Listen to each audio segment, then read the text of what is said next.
Бидэнд бүгдд нь удаан хугацаанд хойшлуулсан ажил байдаг. Хийх ёстойгоо мэднэ, хийчихвэл амар болно гэдгээ ч мэднэ. Гэхдээ хийдэггүй. Өнөөдөр хийх ёстой тайлангаа маргааш болгоно. Эмчэд үзүүлэх ёстойч дараа гэж явсаар хэдэн сар өнгөрнө. Дасгал хийж эхлэхээ даваа гараг хүртэл хойшлуулна. Номоо унших ёстой, өрөөгөө цэвэрлэх ёстой, нэг хүн рүү залгах ёстой, нэг баримтчиг бүрдүүлэх ёстой, нэг шийдвэр гаргах ёстой. Гэхдээ бид нэг л өгүүлбэр хэлдэг. Дараа хий. Өнөөдөр ядарчихлаа. Маргааш арай ирч хүчтэй байна. Энэ 7 хоног жаахан завгүй байна. Ирэх 7 хоногоос эхлэе. Шинэ сар гарахаар эхлэе. Шинэ жилээс болъё. Завтай болохоороо сэтгэл санаа дэрдгээрээ гэх мэт. Гэхдээ нэг л мэдхэд хийх ёстой байсан зүйл маань хэдэн өдөр биш, хэдэн сар, заримдаа хэдэн жил хойшилчихсан байдаг. Хамгийн сонирхолтой нь бид ихэнхдээ юу хийх ёстойгоо мэддэг. Асуудал нь мэдэхгүй дээ биш. Эрүүл байхын тулд хөдөлгөөн хийх хэрэгтэйг мэднэ. Хэл сурахын тулд давтах хэрэгтэйг мэднэ. Ажлаа дуусгахын тулд эхлэх хэрэгтэйг мэднэ. Мөнгө хуримтлуулахын тулд зарлага хянах хэрэгтэйг мэднэ. Харилцаагаа сайжруулахын тулд ярилцах хэрэгтэйг мэднэ. Гэтэл мэдэж байгаа зүйлээ хийхгүй байдаг. Тэгээд өөрийгөө нэг үгээр тодорхойлцдог. Би залах уу гэж. Гэхдээ үнэхээр тийм гэж үү? Би зүгээр л залах хүмүүс учраас амьдралынхаа чухал зүйлсийг хойшлуулад байдгийн болов уу? Эсвэл хойш тавилтын цаана бидний анзаараагүй өөр зүйл байдгийн болов уу? Өнөөдөр энэ талаар хамтдаа ярилцъя. Залах хүн гэж үнэхээр байдгүй. Хэрв та өөрийгөө залах уу гэж боддог бол нэг зүйлийг анзаараарай. Та бүх зүйл дээр залхуурдаг гэж үү? Сонирхолтой кино гарвал 2 цаг үзэж сууж чадна. Найз нөхдөйгөө уулзах юм бол бэлдээд гарч чадна. Аялалд явах өдрөө өглөө 4 цагт ч босож магадгүй. Өөрт чинь үнэхээр сонирхолтой ажил байвал хэдэн цаг өнгөрснийг анзаарахгүй сууж чадна. Тэгвэл бидэнд ажил хийх чадвар байхгүй дээ биш юм. Харин зарим ажил дээр эсэргүүцэл үүсдэг байх нь. Яагаад? Учир нь бүх ажил бидэнд адил мэдрэмж төрүүлдэггүй. Зарим ажил уйтгартай, зарим ажил хэцүү. Зарим нь хаанаас эхлэх нь тодорхойгүй, зарим нь амжилтгүй болох эрсдэлтэй. Заримдаа хүмүүс биднийг дүгнэх болно. Заримдаа хийж дуусгасныхаа дараа дараагийн том асуудалтай нүүр тулна. Тиймээс тарих хамгийн хурдан тайвшрах замыг сонгодог. Одоо биш. Тэгэхээр залхуурал гэж бидний нэрлээд байгаа зүйл заримдаа эрч хүчгүй байдал биш, харин таагүй мэдрэмжээс түр хугацаанд зугтаж байгаа хэлбэр байж болох нь. Хойш тавилт бол цагийн менежментийн асуудал биш. Хойш тавилтаа засах гэж бид хамгийн түрүүнд юу хийдэг вэ? Цаг төлөвлөгч авна, шин дэвтэр эхлүүлнэ, хийх ажлын жагсаалт гаргана, өдөр тутмын ап татна, календар дээр ажлуудаа өнгөөр ялгаж тэмдэглэн, өглөөрт босгоор шийднэ. Эдгээр нь хэрэггүй гэсэн үг биш, гэхдээ нэг асуудал бий. Хэрвээ та хийх ажлаасаа дотроо зүгтаагаад байгаа бол календар ганцаараа тус болохгүй. Жишээ нь та нэг чухал тайлан бичих ёстой гэж бодъё. Компьютероо тэгээ дотор нэг л хүнд мэдрэмж төрнө. Их ажил байна да. Хаанаас нь эхлэх юм бэ? Муу болчихвол яах вэ? Би яг одоо үүнийг хиймээргүй байна. Гэх зэрэг бодлоо төрнө. Тэгээд утсаа авна, нэг видео үзнэ, дараагийнх нь автоматар гарч ирнэ. Тайлан хийх ажил алга болоогүй, харин тайлангаас үүдсэн таагүй мэдрэмж хэсэг хугацаанд л алга болсон байдаг. Тиймээс тарих зайлдаж эхэлнэ. Энэ ажлыг хийхэд тавгүй санагдах юм бол утсаа хар, тэгвэл арай дээр болно гэж. Ингээд дараагийн удаа тэр ажилдаа нүүр тулахад мөн л утсаа авах магадлал үүснэ. Хойш тавилт ийм жижиг тайвширлаар өөрийгөө тэжээдэг байх нь. Бид ажлыг биш мэдрэмжийг хойшлуулдаг. Энэ бол хойш тавилтыг ойлгох хамгийн чухал санаануудын нэг. Бид заримдаа хийх ажлаа биш тэр ажлыг хийх үед төрөх мэдрэмжээс зогтдог. Айдас, уйтгар, эргэлзээ, ичгүүр, төгс хийх дарамт. Би чадахгүй юм шиг харагдчихгүй гэдэг эмзэглэл. Жишээ нь нэг хүн эмчэд үзүүлэхээ хойшлуулна, гаднаас нь харахад залхуурал мэт. Гэтэл үнэндээ тэр хүн эмчэд очихоос залхуураагүй байж болно. Муу хариу сонсохоос айж байж болно. Нэг хүн ажил хайхаа хойшлуулна, CV хийхээс залхуурсандаа биш, харин татгалзсан хариу авахаас айж байж болно. Хин нэг хүн зохиолоо эхлүүлэхгүй явна, бичих дургүйдээ биш, харин толгойд байгаа сайхан санаагаа цаасан дээр гаргахад төгс биш болчихгүй гэж айж байж мэднэ. Тиймээс дараагийн удаа өөрийгөө би яагаад ийм залхуу юм бэ гэж загнахын оронд өөр нэг асуулт асуугаад үзээрэй. Энэ ажлын яг юу нь надад хэцүү санагдаад байна? Асуудал эндээс л тодордог. Төгс хийх хүсэл заримдаа хойш тавилт болдог. Хойш тавьдаг хүн бүхэн хайхрамжгүй байдаггүй. Зарим нь эсэргээрээ хийхийг санаа тавьдаг, маш сайн хийхийг хүсдэг, төгс эхлэхийг хүсдэг, алдаа гаргахыг хүсдэггүй. Тэгээд эхэлдэггүй. Өдөр бүр 2 цаг хил үзнэ. Өнөөдөр зав гарахгүй, тэгэхээр өнөөдөр огт үсэхгүй. 1 цаг дасгал хийн. Өнөөдөр бүтэн 1 цагийн зав байхгүй. Тиймээс дасгал хийхгүй. Гэрээ бүтэн цэвэрлэн гэж бодно. Өнөөдөр гэрээ бүтэн цэвэрлэх боломжгүй. Тэгээд нэг ч 50-аар цэвэрлэхгүй. Подкастаа төгс бэлдэж байж бичлэх хийн. Бүх юм төгс болох өдөр мэдээж ирэхгүй. Тэгээд дугаар нь гарахгүй. Энд нэг хачирхалтай зүйл байдаг. Төгс хийх хүсэл гаднаас нь өндөр стандарт мэт харагдана. Гэхдээ заримдаа энэ нь алдаатай хийхээс айсан айдсын маш гоё дүрээ хувиргасан хэлбэр байдаг. Төгс хийж чадахгүй бол эхлэхгүй, эхлэхгүй бол алдаа гарахгүй. Алдаа гаргахгүй бол өөрийгөө муу гэж мэдрэхгүй. Гэхдээ нэг үн төлнө. Юу ч урагшлахгүй. Урам зоригийг битгий хүлээ. Бид эхлэхийн өмнө нэг зүйлийг хүлээдэг. Урам зориг. Хийх хүсэл төрхөөр хийн гэж боддог. Гэтэл амьдрал дээр ихэнхдээ энэ дараалал эсрэгээрээ байдаг. Урам зориг ирнэ, тэгээд хөдлөнө. Ийм ерөөсөө биш. Хөдлөнө, харин дараа нь урам зориг ирж магадгүй. Ном унших хүсэл төрхийг хүлээгээд байвал ном хаалттай хിവэрэл байна. Харин эхний 2 хуудсыг уншчихвал 3 дахь хуудасаа унших хүсэл төрнө. Гадаа гарахаасаа өмнө дасгал хийх хүсэлгүй байна. Гутлаа өмсөө 5 минут алгасны дараа арай өөр болно. Тайлангаа эхлэхээс өмнө хүнд санагдана. Файлаа нээгээд эхний доголь мөрийг бичгээр хөдөлж эхэлнэ. Тэгэхээр заримдаа танд урам зориг хэрэггүй, харин эхний хөдөлгөөн хэрэгтэй байдаг байх нь. Хамгийн хэцүү хэсэг нь хийх биш, эхлэх. Хүнд зүйл өргөж байгаа мэт төсөөлөд үз. Анх хөдөлгөх хамгийн хэцүү. Нэгэнт хөдөлгөөнд орсны дараа арай хялбар болдог. Ажил ч гэсэн адилхан. 1 цаг тайлан бич гэвэл том санагдана. Компьютераасаа файлаа нээ, эхний өгүүлбэрийг бич гэвэл амархан санагдана. 30 минут дасгал хий гэвэл хэцүү санагдана. Дасгалын хувцас өмс, ганцхан минут дасгал хий гэвэл хялбар санагдана. 1 бүлэг унш гэвэл хүнд санагдана. 1 хуудас унш гэвэл боломжийн санагдана.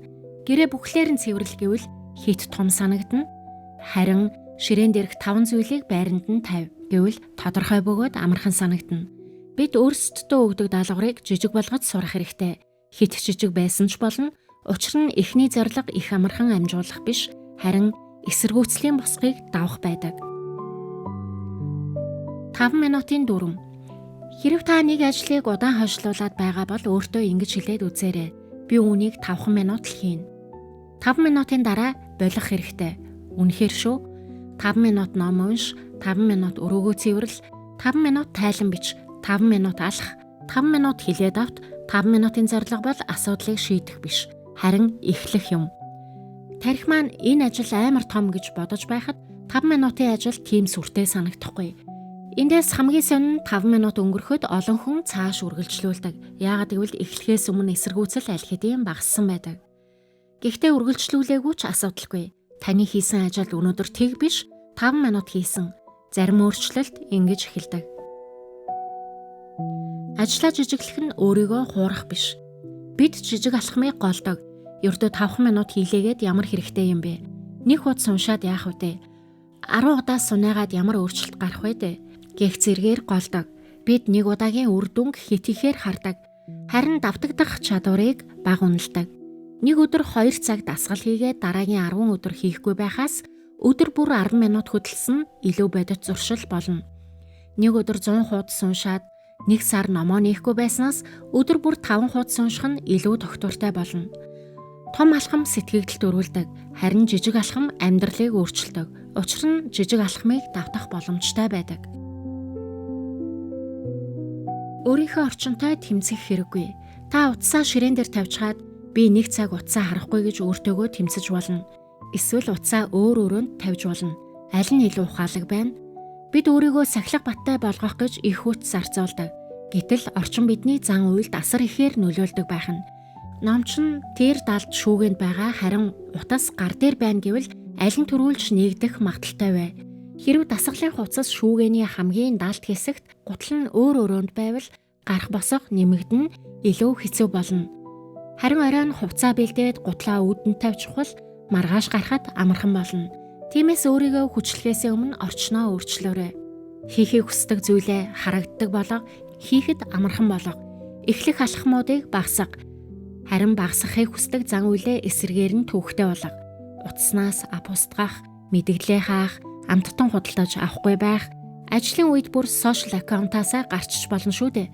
Заримдаа сахилга бат гэдэг хүсэл зориг биш, зөв зохион байгуулсан орчин байдаг. Би залхуу гэдэг нэрээ өөрөөсөө авч хай. Өөртөө ямар үг хэрэгэлдгээ санаарай. Би залхуу, би угаасаа тууштай биш, би юм ихлүүлээд дуусгадаггүй, би сахилга батгүй. Эдгээр нь эхэндээ зүгээр нэг өгүүлбэр.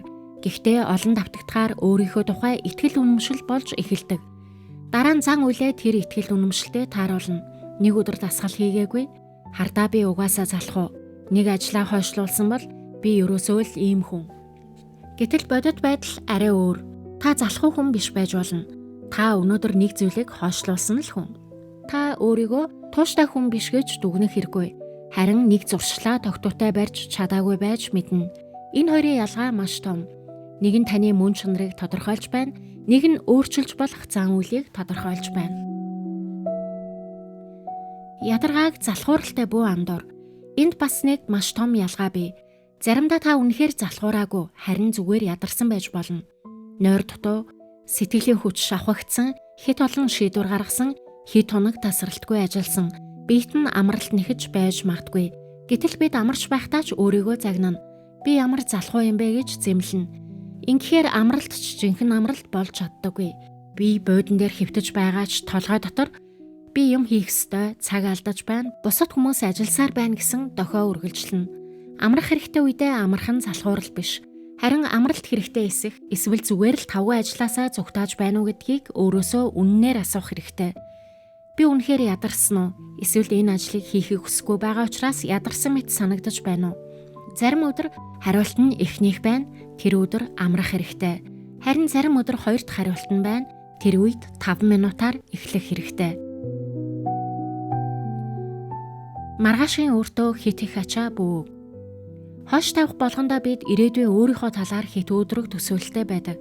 Маргааш би эрт босно, маргаашийн би илүү их хүчтэй байна, маргаашийн би утсаа оролдохгүй, маргаашийн би бүгдийг нөхөөд хийн гэх зэргээр. Гэтэл маргааш болоход нэг хүнэлс ирдэг. Тэр нь өнөөдрийн та, адилхан зуршилтай, адилхан дур хүсэлтэй, адилхан ажилтай, адилхан утас нь хажууд нь л байна. Тэгэхээр өнөөдрийн тавгүй байдлаа маргаашийн өөртөө шилжүүлэх бүрт бид асуудлаа шийддэггүй. Зүгээр л өөр шилжүүлдэг. Тэр өрөнд хөө бодогддог. Энэ нь хугацааны дарамт, сэтгэлийн түгшүүр, гэмшил, чанар муу гүйцэтгэл, дутуу нойр, өөртөө итгэх итгэл багасах. Тиймээс зарим ажлыг өнөөдөр дуусгах боломжгүй байж болно. Гэхдээ өнөөдөр эхлүүлэх боломжтой. Хийх хугацааг биш, эхлэх цагийг товол. Маргааш дасгал хийн гэвэл энэ тодорхой биш. Харин маргааш өглөө 7 цаг 30 минутад гутлаа өмсөөд 10 минут алхана гэвэл тодорхой болно. Энэ 7 хоног тайлангаа бичнэ гэвэл хитрхи бүдэг бадаг санагдана. Харин мегмар гарагт 9-9 цаг 20 минутын хооронд эхний хэсгийг бичнэ гэвэл тодорхой болно. Хүний тарих тодорхой бус ажлыг том болгож харах хандлагатай байдаг. Тиймээс хийн гэдэг үг хангалтгүй. Хизээ хаана хамгийн эхний юу хийх вэ гэсэн 3 асуулт илүү хэрэгтэй. Жишээ нь орой гэртээ очиод ном уншина гэхийн оронд орой хоолны дараа буудан дээр суугаад номын 5 хуудсыг уншин зэрэгээр тодорхой болго. Шийдвэр гаргах шаардлага багасах тусам эхлэх боломж нэмэгддэг байна. Ажлаа хит томоор бүү нэрэл. Зарим ажлын нэр өөрөө аймаар байдаг. Диплома бичнэ, бизнесээ эхлүүлнэ, англи хэлээ сайжруулна, жингээ хасна, гэрээ эмхлэн гэх мэт том нэртэй байдаг. Эдгээр нь ажил биш харин төслүүд юм. Тиймээс тарих хаанаас эхлэхээ мэдэхгүй. Диплом бичнэ гэдэг ажлыг файлаа нээх, гарчгаа бичих, судалгааны асуултын нэг өгүүлбэрийг бичих, нэг өгүүлэл унших гэж задлах хэрэгтэй. Гэрээ эмхлэн гэдгийг ширээний нэг шургуулга, хувцсны нэг тавиур, гал тогооны нэг шүүгээ гэж жижиглэх хэрэгтэй. Тодорхой бус том ажил айдас төрүүлдэг. Харин тодорхой жижиг ажил хөдөлгөөн төрүүлдэг байна. Өөртөө итгэх итгэл биелүүлсэн амлалтаас бүтдэг. Бид өөртөө итгэх итгэлийг том амжилтаас ирдэг гэж боддог. Гэтэл өөр нэг жижиг их үсвэр бий. Өөртөө хэлсэн зүйлээ хийх. Өнөөдөр 5 минут уншина, уншчихлаа. Орой 10 минут алхана, алхачихлаа. Энэ имэйлийг 3 цагийн өмнө явуулна, явуулчихлаа. Ийм жижиг амлалтууд давтагдах тусам дотор нэг мэдрэмж үүсдэг. Би өөртөө амласан зүйлээ хийдэг хүн. энэ бол маш хүчтэй. Харин өдөр бүр маргаашаас эхлэн оройхийн заавал дуусгана гэж хэлээд хийхгүй байх тусам өөртөө итгэх итгэл улам багасч байдаг байна. Тиймээс өөртөө том амлалт өгөх хэрэггүй, хийж чадахуйц жижиг амлалт өгөөрэй. Тэгээд биелүүл. Хойш тавилтын үн зөвхөн цаг биш. Нэг ажлыг 7 хоног хойшлууллаа гэж бодъё. Та уг ажлыг уг нь магадгүй ердөө 2 цаг хийн. Гэхдээ тэр 7 хоногийн турш ажлаа хэдэн удаа бодсон бол өглөө, өдрийн хоолны үеэр, орой, унтахынхаа өмнө, амралтын өдөр хэн нэгэн асуухад компьютероо харах бүр гэх мэтчлэн байнга бодогдсон байх. Уг нь тэр ажлыг хийхэд 2 цаг хэрэгтэй байсан. Харин хойшлуулсны улмаас сэтгэлийн ачаа хэдэн 10 цаг үргэлжилсэн байна. Иймээс хойш тавилтын хамгийн том алдагдал заримдаа цаг биш, сэтгэлийн орон зай байдаг. Дуусгаагүй зүйл бидний толгойд цэнэг барагч шиг ажилдаг. Байнга эрчим хүч идэж байдаг. Тиймээс заримдаа нэг жижиг ажлаа хийчихэд гайхалтай хөнгөрдөг. Ажил нь том байсан учраас биш, толгойд удаан дарамтулсан байдаг.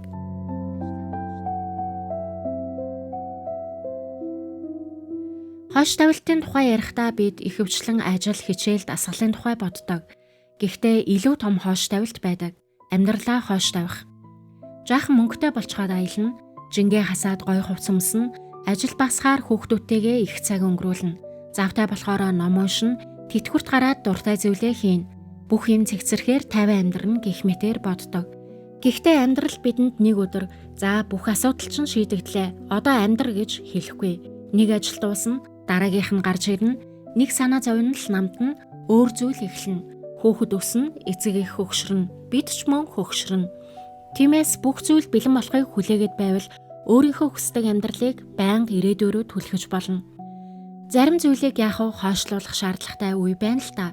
Гэхдээ зарим зүйл төгс цаг гэж ерөөсөө байдаггүй. Тэгэхээр яаж өөрчлөх вэ? Бүх амьдралаа нэг өдөр өөрчлөх хэрэггүй. Өглөө 5 цагт босдог, өдөр бүр дасгал хийдэг, ном уншдаг, хизээч ажлаа хойшлуулдаггүй супер хүн болох шаардлагагүй. Зүгээр л дараагийн удаа нэг зүйл хойшлуулах гэж байгаагаа анзаар. Тэгээд 3 асуулт асуу. Нэгдүгээрт би яагаад үүнээс зүгтаагаад байна? Хэцүү юу, уйдгартай юу, айж байна уу? Төгс хийх гээд өөрийгөө дарамтлаад байна уу? Ядарсан уу? Хоёрдугаар асуулт нь үүнийг хамгийн жижиг ямар алхам болгох вэ? Файлаа нээх, нэг өгүүлбэр бичих, гутлаа өмсөх, нэг хуудас унших, нэг хүн рүү залгах гэх мэтээр жижигэлж бичнэ. Гуравдугаар асуулт би үүнийг яг хизээ эхлэх вэ? Дараа гэдэг цаг байдаггүй. Харин 15 цаг гэдэг цаг байдаг. Орой хоолны дараа гэдэг мөч байдаг. Маргааш өглөөс ирээд кофе уусныхаа дараа гэсэн дохой байдаг. Тиймээс тодорхой болго, жижиг болго, эхэл. Та бүх хойш тавилтаа нэг мөр арилгахгүй. Дахиад зарим зүйлээ хойшлуулна. Дахиад утсаа хит удаан харна. Дахиад эхлэхийг хүсэхгүй өдөр гарна. Энэ бол хэвийн зүйл. Тиймээс бидний зорилго бол төгс болох биш юм. Өөрийгөө хурдан анзаарч, хурдан буцааж хөдөлгөж сурах хэрэгтэй. Нэг өдөр алдсан бол 2 дахь өдрөө үргэлжлүүлэх. Нэг удаа хойшлуулсан бол өөрийгөө залхуу хүн гэж зарлахгүй байх, дахиад эхлэх. Амьдралын олон том өөрчлөлт нэг гайхамшигтай өдрөөс эхэлдэггүй. Нэг жижиг үйлдэлийг олон удаа давтснаас эхэлдэг. Тиймээс таны өмнө нь удаан хойшлуулсан зүйл байгаа бол өнөөдөр түүнийг бүтнээр нь хийх шаардлагагүй. Гэхдээ өнөөдөр нэг жижигхэн зүйл хийж болно. Нэг өгүүлбэр, нэг хуудас, нэг дуудлага, нэг шургуулга. 5 минутын алхалт, нэг шийдвэр. Хамгийн чухал нь хэмжээндээ биш. Харин эхэлсэн хэсэгтээ байдаг. Тэгэхээр энэ дугаарын төгсгөл танд 2 асуулт үлдээе. Та яг одоо амьдралдаа юуг хамгийн удаан хойшлуулсан байна вэ? Тэгээд түүнээс ч илүү чухал нь түүний төлөө яг өнөөдөр хийж болох хамгийн жижиг алхам юу вэ? Маргааш биш, дараа биш, төгс цаг ирэхэд биш, ерөөсөө л өнөөдөр. Ердөө 5 минут ч байж болно. Тэгээд эхэл. Хөдөлгөөн урам зоригоос эхлэх албагүй. Заримдаа урам зориг өөрөө хөдөлгөөнөөс эхэлдэг. Хамтдаа хэрэгцүүлсэн танд баярлалаа. Энэ үдшийг тайван сайхан өнгөрүүлээрэй.